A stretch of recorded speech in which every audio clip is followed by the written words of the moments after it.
అందరికీ నమస్తే. నేను మీ జర్నలిస్ట్ పండరి. మొత్తానికి ఈరోజు మీకు ఒక ఇంట్రెస్టింగ్ సబ్జెక్ట్ అయితే తీసుకొని వచ్చిన. ఏమైందంటే గత కొద్ది రోజులుగా సోషల్ మీడియాలో కానీ లేకపోతే ప్రభుత్వంలో కానీ బాగా చర్చ నడుస్తున్న అంశం ఏదైతే ఉందో మూసీ ప్రక్షాళన, లేకపోతే మూసీ బ్యూటిఫికేషన్, లేకపోతే మూసీ సుందరీకరణ. దీనికి సంబంధించి ఒక మంత్రి ఏమో 50,000 కోట్లు అంటాడు, మరొక మంత్రి ఏమో 75,000 కోట్లు అంటాడు, ఇంకొక ముఖ్యమంత్రి స్థాయి వ్యక్తులేమో 150,000 కోట్లు అని చెప్పేసి ఈ మూసీ బ్యూటిఫికేషన్కి సంబంధించిన దాని మీద బడ్జెట్ అనేది ఒక అసలు పెంచుకుంటూ పోతూ ఉన్నారు. మినిమం ఎప్పుడు పెంచినా ఒక 25,000 కోట్ల నుంచి 50,000 కోట్ల వరకు పెంచుకుంటూ పోతూ ఉన్నారు. ఈ నేపథ్యంలోనే చాలామందికి డౌట్ వస్తుంది, అసలు మూసీ ప్రక్షాళన సాధ్యమేనా? లేదు, నిజంగానే ఈ మూసీ ప్రక్షాళనకు సంబంధించి అయితేనేది లేకపోతే బ్యూటీని సుందరీకరించడం అనేది ఎవరి చిరకాల కోరిక? అసలు ఎందుకు ఇప్పుడు మళ్ళా మూసీ మీద ఈ ప్రభుత్వం విపరీతమైనటువంటి బడ్జెట్ పెట్టే ప్రయత్నం చేస్తూ ఉంది?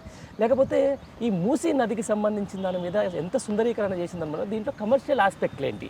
రేపు ఈ 150,000 కోట్లు ఇక్కడ మూసీలో వస్తే భవిష్యత్తు తరాలకు ఎంత లాభం వస్తుంది? ఇదంతా మనతో మాట్లాడేందుకు ప్రముఖ సామాజికవేత్త నరగోని ప్రవీణ్ మనతో ఉన్నారు. ఆయన అడిగి తెలుసుకుందాం. గత కొద్ది రోజులుగా సోషల్ మీడియాలో ఈ మూసీ ప్రక్షాళనకు సంబంధించి లేకపోతే మూసీ బ్యూటిఫికేషన్ సంబంధించి కూడా ఆయన మాట్లాడే ప్రయత్నం చేస్తూ ఉన్నారు. నమస్తే. నమస్తేనా. మొత్తానికి చూస్తున్నాం, మన మూసీ ఇట్లా ఉన్నటువంటి నీళ్ళని ఈరోజు బ్యూటిఫికేషన్ చేసేసి దగ్గర ఒక 150,000 కోట్ల రూపాయలు ప్రజాధనాన్ని ఇలా మూసీలో కలిపే ప్రయత్నం చేస్తున్నారని అనుకోవచ్చా? వాస్తవంగా దీనికి ఈ మూసీ నదికి ముందు పేరు ముచ్చుకుందా నది అంటారు. అయితే ఇది రాను రాను మూసీగా మారిపోయింది. ఇది వికారాబాద్ జిల్లా అనంతగిరి కొండల్లో దీని జన్మస్థలం. ఆ నుంచి సుమారు 4,200 చదరపు కిలోమీటర్లు దీని ప్రయాణం ఉంటుంది. ఇది కృష్ణానదికి ఉపనది, కృష్ణానదిలో కలుస్తూ ఉంది.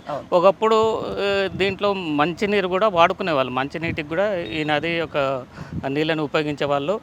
ఈ నదిని మన హుస్సేన్ సాగర్ కూడా తరలించి ఈ నీళ్ళని అది మంచినీటి సరస్సుగా హుస్సేన్ సాగర్ ఉండేది ఒకప్పుడు. సరే, ఇది ఇప్పుడు అది మురికి కూపం అయిపోయింది, ఇది కూడా మురికి ఇదైంది.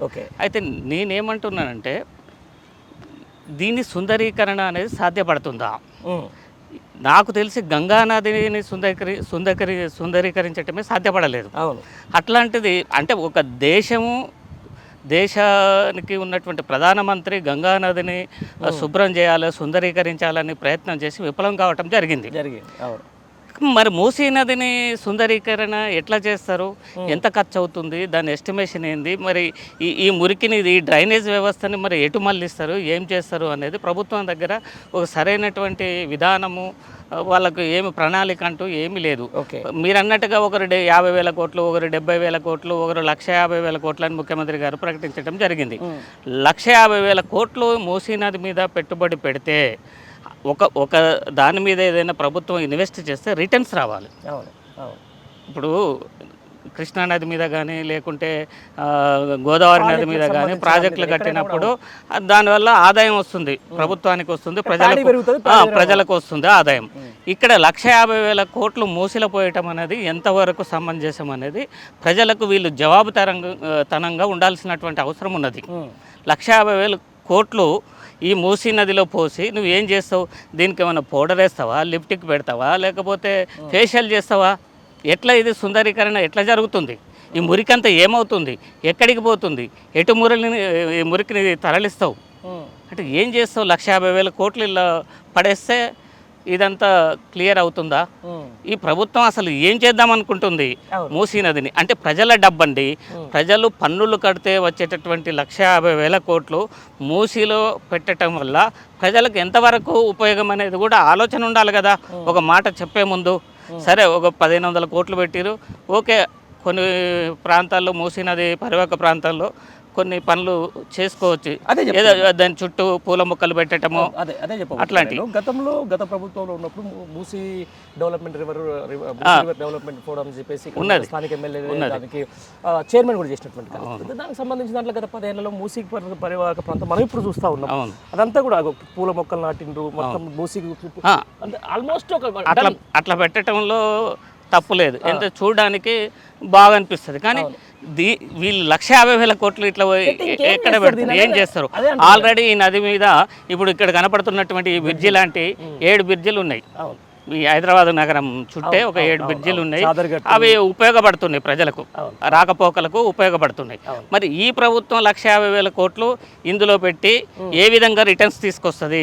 ఆ 1,50,000 కోట్లు ప్రజల మీద ఏ విధంగా భారం వేస్తుంది? 1,50,000 కోట్లు అంటే నార్మల్ విషయం కాదు. 1,00,000 కోట్లు పెట్టి కాళేశ్వరం కట్టారు అవును. కదా.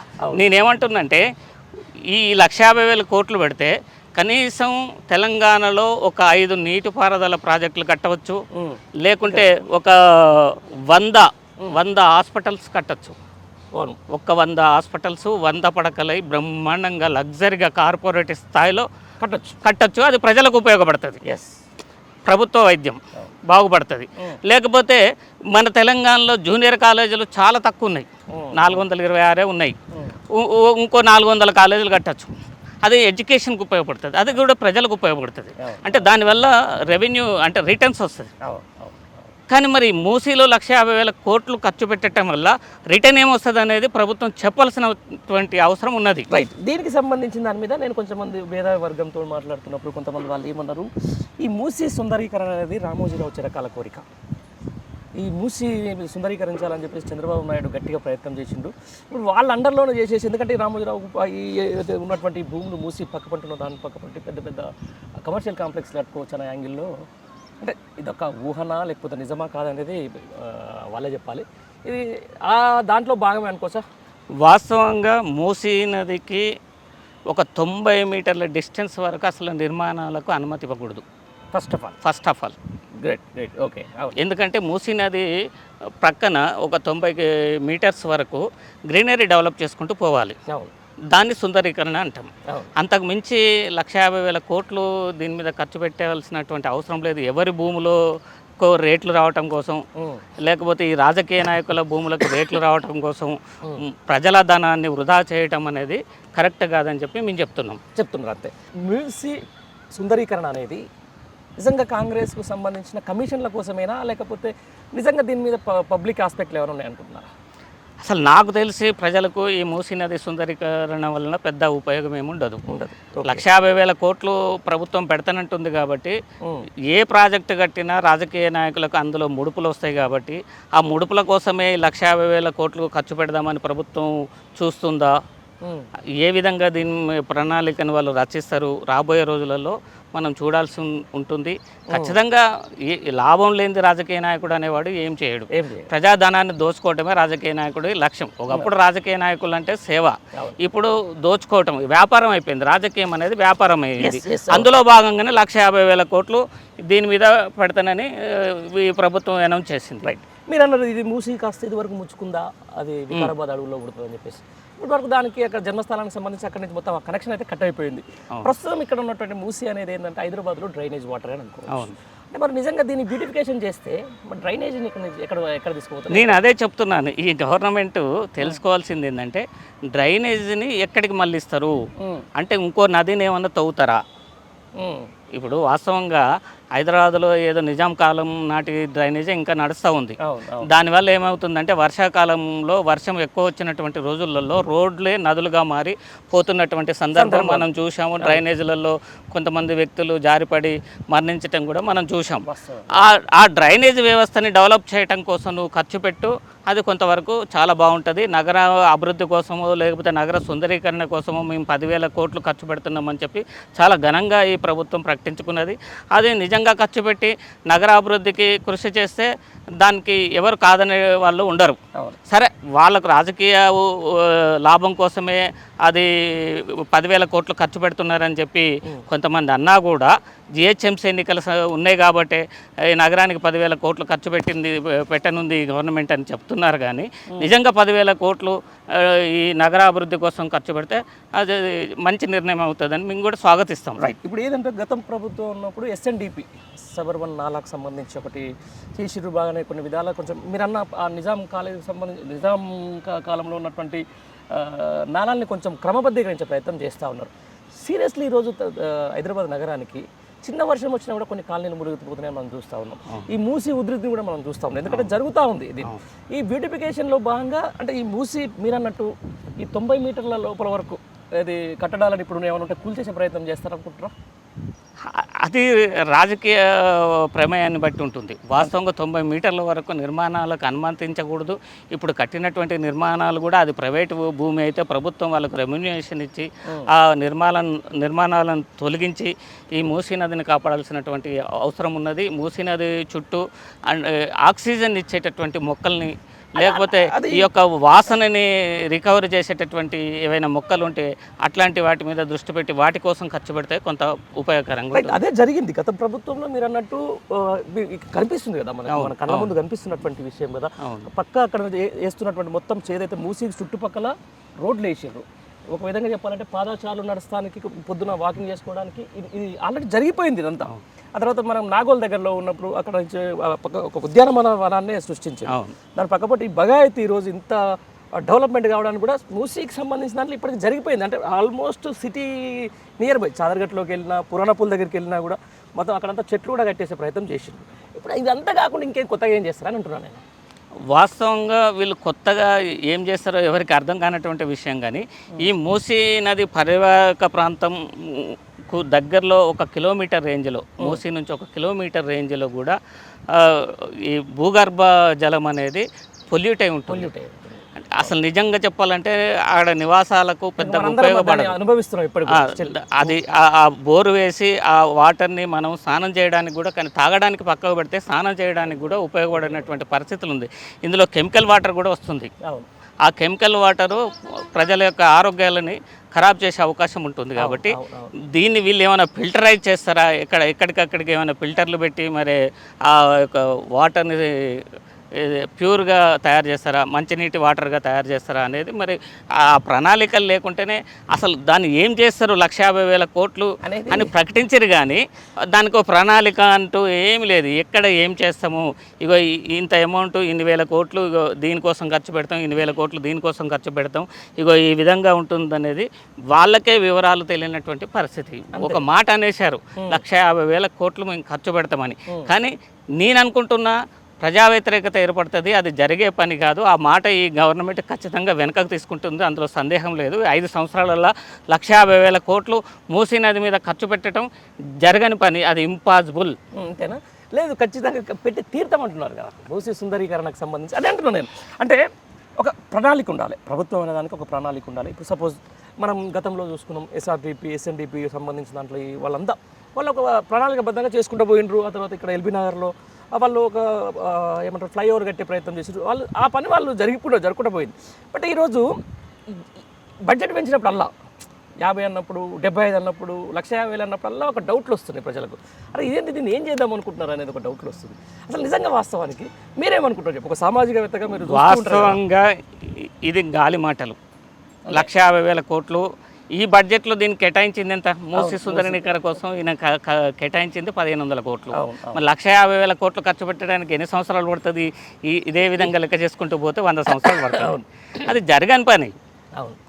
కాకుంటే ఏంటంటే వాళ్ళకి ఏదన్నా ఈ మూసీ నది పరివాహక ప్రాంతంలో రాజకీయ నాయకులకు, లేకుంటే ఏదైనా రియల్ ఎస్టేట్ కార్పొరేట్ సంస్థలకు, లేదా మీరు అన్నట్టుగా రామోజీరావు లాంటి వ్యక్తులకు ఈ యొక్క నది పరివాహక ప్రాంతంలో 100 ఎకరాలు 1000 ఎకరాలు ఉండి ఉంటాయి.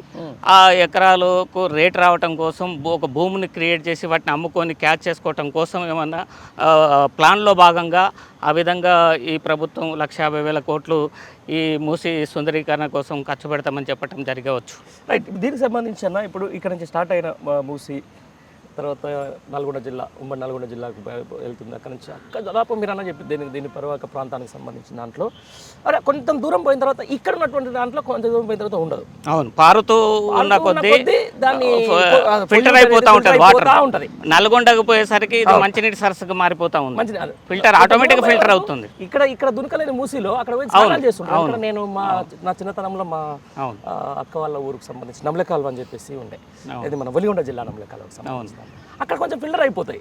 అంటే మరి ఇక్కడే మొత్తం అంటే ఒక ప్రాంతం వరకే దీన్ని బ్యూటిఫికేషన్ చేస్తారా, లేకపోతే మొత్తం ఆడదాకా చేస్తారా అనేది అర్థం కాదు. ఆల్రెడీ అవన్నీ ఉన్నాయి, అక్కడ అవసరం లేదు. ఇప్పుడు ఏంటంటే మీరు అన్నట్టుగా నల్గొండ జిల్లాకు పోయేసరికి ఇది మంచినీటి సరస్సుగా మారిపోతుంది. అట్లాగే కృష్ణానదిలో కూడా కలిసిపోతుంది. అంటే మంచినీటిగా మారిన తర్వాతనే కృష్ణానదిలో కలిసిపోతుంది. కాబట్టి ఈ యొక్క కొన్ని కిలోమీటర్ల వరకే ఈ యొక్క మురికి నీరు కెమికల్ నీరు అనేది ప్రవహిస్తుంది. రాను రాను ఏమవుతుందంటే ఫిల్టర్ అవుతుంది. వాటర్ అనేది వెళ్ళిపోతూ ఉంటే అంటే పారుతూ ఉంటే ఆటోమేటిక్గా ఫిల్టర్ కావటం అనేది సర్వసాధారణమైనటువంటి విషయం నదులలో మనం చూస్తూనే ఉన్నాం. రైట్. ఇప్పుడు దీనికి సంబంధించి మీరు ప్రభుత్వానికి ఒక సజెషన్ చేయాలనుకుంటే, చాలామంది చూస్తున్నాం కొద్ది వర్షాలకే మూసి ఉప్పొంగుతుంది, ఆడ హుస్సేన్ మునుగుతుంది, ఇక్కడ నాగోళ్ళ బ్రిడ్జ్ కానుకొని పోతుంది అని చెప్పేసి మనం చాలా వింటూ ఉన్నాం. ఏమైనా సజెషన్ చేయగలుగుతారా దీన్ని, ఇట్లా కాకుండా ఎట్లా చేయాలనుకుంటున్నాను? నేనేమంటున్నా, ఈ ప్రభుత్వానికి ఫస్ట్ మూసీ నది మీద 150,000 ఖర్చు పెడతామనేటటువంటి నిర్ణయాన్ని వెనకకు తీసుకొని హైదరాబాద్ నగరం యొక్క డ్రైనేజ్ వ్యవస్థ మీద కొన్ని వేల కోట్లు ఖర్చు పెడితే హైదరాబాద్ నగరం వర్షాకాలంలో అనేక ప్రాంతాలు మునగకుండా ఉంటాయి. అనేక మంది పాపం నిరాశ్రయాలు కూడా అవుతూ ఉన్నారు. లోతట్టు ప్రాంతాలన్నీ మునిగి కొన్ని రోజుల తరబడి వాళ్ళు గుడారాలలో ఉండేటటువంటి పరిస్థితి ఉంది. అట్లాంటి కాలనీలను మునగకుండా ఈ యొక్క డబ్బుని అక్కడ ఇన్వెస్ట్మెంట్ చేస్తే నగరం యొక్క సుందరీకరణ కానీ నగరం యొక్క భవిష్యత్తు కానీ నగరం నివాసానికి అనుకూలంగా కానీ మారిపోతుంది. వాస్తవంగా హైదరాబాద్ నగరం అనేది ప్రపంచంలో భారతదేశంలో ఉన్న అన్ని రాష్ట్రాలే కాకుండా ప్రపంచంలో ఉన్న అన్ని దేశాల వాళ్ళు ఇక్కడ నివసించడానికి వాతావరణం అనుకూలంగా ఉన్నటువంటి అద్భుతమైనటువంటి నగరం మన హైదరాబాద్. అంతే. ఇప్పుడు మొన్న అసెంబ్లీలో మాట్లాడుతూ ఏమంటాడు ఇప్పుడున్నటువంటి ముఖ్యమంత్రి, లండన్ థేమ్స్ నది లెక్క దీన్ని తీర్చిదిద్దాం, దశల వారీగా తీర్చిదిద్దాం, వరల్డ్ బ్యాంక్ నుంచి అప్పులు తీసుకొని వచ్చి 4,000 కోట్లకి ఇప్పుడే మేము చేసినామని చెప్పేసి. దీంతోపాటు ఈరోజు ఆయన అమెరికా పర్యటనలో కూడా మూసీకి బ్యూటిఫికేషన్ సంబంధించిన దాని మీద ఎక్కువ ఎజెండా పెట్టుకొని పోయింది. అయితే ఎందుకు అంట దీని మీద అంతా? నేనేమంటున్నా, రాజకీయ నాయకులకు లాభోద్దేశం లేకుండా ఏ నిర్ణయం తీసుకోరు. రాజకీయ నాయకులకు ఏదైనా ఒక ప్రోగ్రాం లేకపోతే ఏదైనా ఒక ప్రాజెక్టు లేకుంటే ఏదైనా ఒకటి చేపట్టినప్పుడు కొన్ని వేల కోట్లతోటి ఖర్చు చేయదలిసినటువంటి చేస్తున్నప్పుడు దాంట్లో కొంత లాభాన్ని ఆశిస్తారు. అవును. మరి ఇందులో కూడా ఏమన్నా ఈ ప్రభుత్వంలో ఉన్నటువంటి రాజకీయ నాయకులు మూసీ నదికి 150,000 కోట్లు ఖర్చు పెట్టి దాంట్లో ఏమన్నా లబ్ధి పొందాలని చూస్తున్నారా, లేదా వాళ్ళ భూములకు ధరలు వచ్చి వాళ్ళు క్యాచ్ చేసుకొని అమ్ముకొని అవతల పడాలని చూస్తున్నారా? ఏదో ఒకటి దీని వెనకాల ఒక మంత్రాంగం అనేది ఉంటుంది. అదే అంటే ఇప్పుడు గతంలో మూసీ రివర్ ఫ్రంట్ బోర్డు ఒకటి ఏర్పాటు చేసినటువంటి గత ప్రభుత్వానికి సంబంధించి అయితే ఇప్పుడు దాన్ని మళ్ళీ రద్దు చేద్దాము లేకపోతే దాన్ని చేస్తారో ఇంతవరకు అయితే ఎలాంటి ప్రకటన అయితే చేయలేదు. బట్ ఇప్పుడున్న ప్రభుత్వం ఏమంటుందంటే ఇప్పుడు మూసీని సుందరీకరించి దీన్ని పర్యాటక ప్రాంతంగా చేస్తామని అంటారు. సాధ్యమా? నేనేమంటున్నానంటే వాస్తవంగా హైదరాబాద్ నగరంలో కాకుండా తెలంగాణ ప్రాంతాల్లో కూడా అనేక పర్యాటక ప్రాంతాలు ఉన్నాయి. ఆ ప్రాంతాలను అభివృద్ధి చేస్తే పర్యాటకులు అక్కడికి రావటం జరుగుతుంది. కానీ ఈ మూసీ నది సుందరీకరణ సరే నువ్వు ఎంతవరకు చేస్తావు, కానీ 150,000 కోట్లు దీని మీద పెట్టడం అనేది సమంజసంగా అనిపించట్లేదు. పెట్టడం ఒక భాగం, దాంట్లో అప్పులు తెచ్చి పెట్టడం ఎందుకు అంటున్నాను నేను. అదే అంటున్నా, ఒక పెట్టుబడి పెట్టినప్పుడు మనం దాంట్లో రిటర్న్స్ ఆశిస్తాం. ఒక బిజినెస్ దారు కానీ లేకపోతే ఒక రైతు కానీ ఒక వ్యవసాయం మీద కానీ ఒక వ్యాపారం మీద కానీ పెట్టుబడి పెట్టినప్పుడు ఎంతో కొంత లాభం వస్తేనే పెట్టుబడి పెడతాడు, లేకపోతే పెట్టుబడిని పెట్టాడు.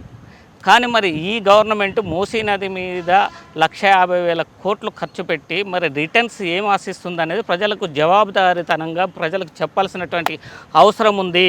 ఈ మూసీ నదిని మేము సుందరీకరణ చేయటం వల్ల ఇగో ఇన్ని లక్షల కోట్లు మళ్ళీ రిటర్న్స్ మన ప్రజలకు మన ప్రభుత్వానికి వస్తుందని ఏ విధంగా వస్తుందో కూడా వివరించాల్సినటువంటి అవసరం ఉంది. వివరించినప్పుడు మాత్రమే దీని మీద 150,000 కోట్లు ఖర్చు పెట్టాలి. లేకపోతే నగర ప్రజలే కాకుండా తెలంగాణ ప్రజలు మొత్తం తిరుగుబాటు చేసే అవకాశం ఉంటుంది.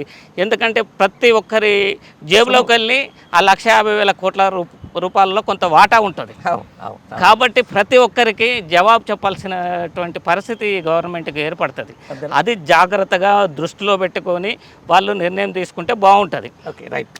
థ్యాంక్ యూ అన్న, చాలా మంచి విషయాలు చెప్పారు. మొత్తానికి ఇది ఏదైతే మూసీ పేరిట మూసీ బ్యూటిఫికేషన్ పేరిట ఈరోజు 150,000 కోట్లు కనుక దీంట్లో పోస్తే ఏం లాభం, ఎందుకు ఈరోజు అప్పులు తీసుకొచ్చి మరి ఇలా మూసీ సుందరీకరణ అనే దాని మీద చాలా బ్రాడ్గా ఆలోచించాలి. ఇక్కడ నిజంగా వాస్తవానికి ఇప్పటికే జరిగిపోయింది మంచి. ఇక్కడ నుంచి మూసీని ఒకసారి మనం చూసుకున్నట్టయితే కూడా దాదాపుగా అన్ని విధాలుగా మొత్తం దీని చుట్టుపక్కల మంచి పూల మొక్కలు కానీ లేకపోతే దీని పక్క గ్రీనరీ కనిపించే ప్రయత్నం ఇప్పటికే జరిగింది. బట్ జరిగిన దానికి సంబంధించిన దాంట్లో ఈరోజు 1,50,000 కోట్లకు సంబంధించిన దాని మీద తీసుకొచ్చి మూసిలో పోయేదానికంటే హెల్త్ మీద లేకపోతే ఇన్ఫ్రాస్ట్రక్చర్ మీద కానీ లేకపోతే వేరే సెక్టార్లో కనుక ఆ బడ్జెట్ కనుక వినియోగిస్తే రాష్ట్ర ప్రజలకు ఉపయోగపడుతుందని చెప్పేసి కూడా సామాజికవేత్త అయినటువంటి ప్రవీణ్ గారు చెప్తున్నటువంటి మాట. కెమెరా పర్సన్ శివతో కలిసి పండరి మూసీ రివర్ నుంచి